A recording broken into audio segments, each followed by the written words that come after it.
है भाई, वो क्यों परेशान है कि घोड़ और खरवार जाति का जाति प्रमाण पत्र बन जाए? इसलिए पड़ी हुई है कि हमारे सांसद भाई आपका भी कल्याण हो जाए, आपके बच्चों को नौकरी मिल जाए, ताकि सीना तान करके इस पे लिखे क्या बनवा कौन। इसलिए मैं राकेश भाई आपसे निवेदन करूंगा, आज इस काम को निपटा के ही जाइएगा, और अगर किसी प्रकार की कोई दुविधा उत्पन्न होती है तो तत्काल हमको अवगत कराइएगा। ऊपर से लेकर नीचे तक सबको हिला कर रख दिया जाए। डीएम साहब ने कहा है कि सर आप निश्चित रहिए। हमके मैं क्या कहूं, हजारों गौ समाज के लोग जुटे हुए हैं, नौजवान साथी हैं, हमके क्या कहेंगे बात? हम आए हैं यहाँ, हमको बोलना है, 15 मिनट बाद हमको आदेश करना है, बोलना है, क्या बोल दे? डीएम साहब कह रहे हैं आप यही बोल दीजिए कि आज से सर्टिफिकेट बनना चालू हो जाएगा, और तहसीलदार ही बना करके जो कह रहा था नहीं बनेगा वही मुहर मार के देगा।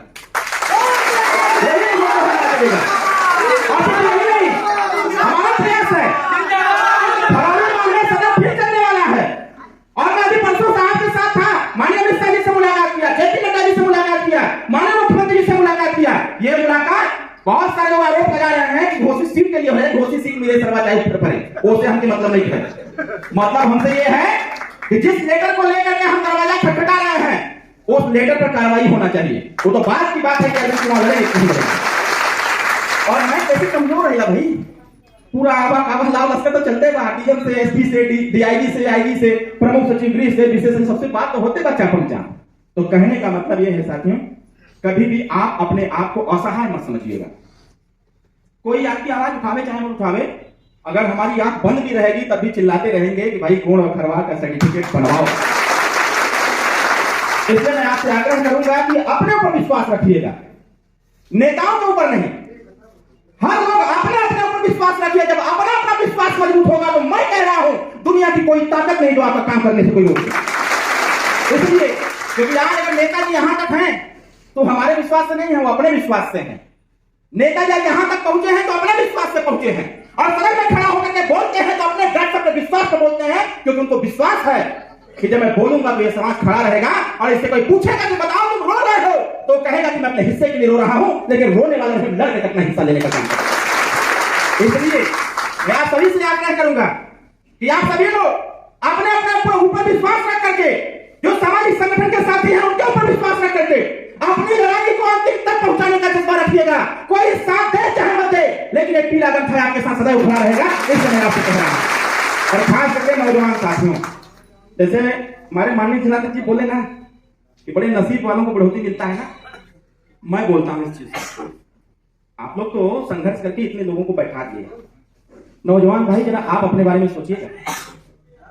यहीं पर मैं सिद्ध कर देता, ये हमारे बाबूजी हैं, इनको क्या पड़ी है, इनका तो जाति प्रमाण पत्र नहीं चाहिए, ये तो नौकरी नहीं करेंगे, माने जिला की नौकरी नहीं करेंगे, लेकिन ये यहां पर बैठ करके अपना समय वेस्ट क्यों कर रहे हैं? आप लोगों के लिए अब अपने बारे में सोचो कि ये लड़ करके आपको हिस्सा दिलाने की बात कर रहे हैं, और अगर आप नहीं लड़ोगे तो आपके बेटे जूता लेके दौड़ाएंगे आपको कि जब दादा लड़ रहा था तो तुम क्या करोगे। इसलिए मैं कहना चाहता हूं नौजवान साथियों, ये दल पार्टी से ऊपर उठो और एक बात का ध्यान रखो कि हमारी लड़ाई जो लड़ता है, हमारी हिस्सेदारी की जो बात करता है, हमारी बात सदन के फ्रंट पे खड़ा होकर करता है, उसके कंधे से कंधा मिला के चलने की आवश्यकता है, ताकि हमारे अंतिम व्यक्ति का कल्याण हो जाए। इसलिए नहीं तो जवाब नहीं दे पाओगे मेरे मित्र, 4 पीढ़ी बर्बाद होगी सर्टिफिकेट बनाने के चक्कर में। बताइए गलत कह रहा हूं सही कह रहा हूं? 4 पीढ़ी बर्बाद हो गई। मैंने पहले ही कहा कि एक लोग मर गए जाति प्रमाण पत्र के चक्कर में कि हमारे बेटे को मिल जाए, और बेटा संघर्ष करते करते मरने की कगार पर आ गया है, और इनका बेटा 35 साल का है, उसको भी सर्टिफिकेट नहीं मिला, और बेटे का बेटा पैदा हो गया है, यहाँ बैठ के भाषण सुन रहा है, उसका भी सर्टिफिकेट आज तक। अब जरा कल्पना करिएगा कि अब आप अपनी 5वीं पीढ़ी को भी धरना पर बैठाना चाहते हो, कि 5वीं पीढ़ी को आप थाने और तहसील पर, जिले पर कर्मचारी अधिकारी बनवा कर बैठाना चाहते हो, ये आपको तय करने की आवश्यकता है। ये रैली, ये प्रदर्शन, ये धरना कर करके सरकार को दिखाने से कुछ नहीं होने वाला है। अरे आपकी आवाज कौन बनेगा ये तो देखो। आप रो रहे हो तो फिर उसको, उस आत्मबल को बढ़ाएगा कैसे कौन? आपके अंदर जो एक ज्वाला है उसको भभकाएगा कौन? आप तो, हम तो यहाँ खादू सिंह जी के होटल में बैठ करके बात कर लेंगे भाई, हम तो अभी आए हैं, 15 मिनट बाद हम निकल लेंगे, स्कूटर बजा के खटखटा के निकल जाएंगे दूसरे कार्यक्रम। लेकिन इसके बाद इस लड़ाई को जारी कौन करेगा? जो ज्वाला जली है, जिसमें तेल डालना बार बार आवश्यक है, जब उसकी तेल खत्म होगी उसमें डालेगा कौन? जो आवाज उठी है उसको और उठाएगा कौन?